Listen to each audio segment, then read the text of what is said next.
Becky Roth is running from cancer and leaving it behind. Recently, she ran a half marathon in her best time ever. I'm not going to lay down and let it take me.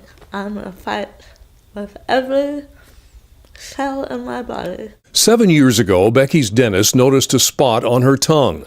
Dr. Brian Bell from Providence Cancer Center removed that spot and 2 more over the next 5 years. In 2010, a new tumor appeared.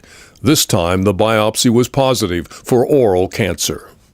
I was in the office in Boston when I first heard about it, and within 12 hours I was on the doorstep here. Becky's husband, Chris, and their 2 children were worried, but Dr. Bell was upbeat. I always felt like I was in good hands and that it was something that we would be able to conquer. We did what's a procedure that's called a composite resection, where we remove a portion of the floor of her mouth, a portion of her tongue, and a segment of her lower jaw.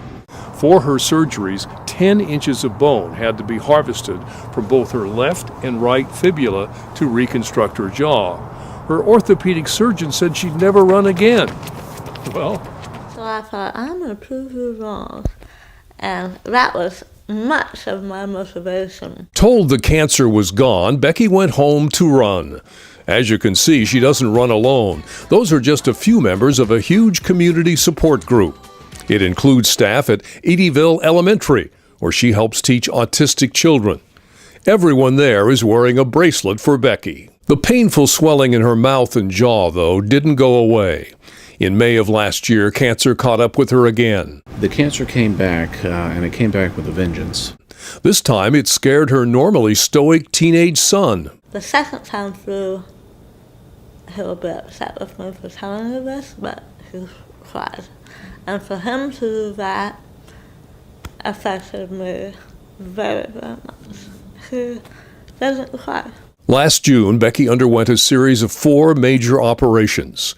Along with the tumor, surgeons pulled most of her teeth. They rebuilt her jaw, holding it together with titanium plates. After the surgery, her husband observed that she was really beaten up. Seeing her like that, he feared the worst.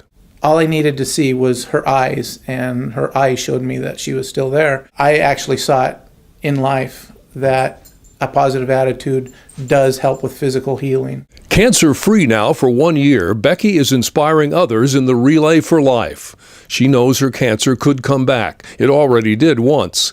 Since it strikes 1 of every 4 people, she'd rather it be her. I look at my family of 4, and I think if I'm the one, and I can keep them from having it, I'll do it any day.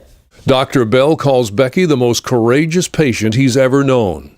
Boy, she has triumphed through this, and I've rarely seen that kind of spirit. Her motto is right there, on her bracelet. Say I won't, and I will. For Providence, I'm Mike Donahue.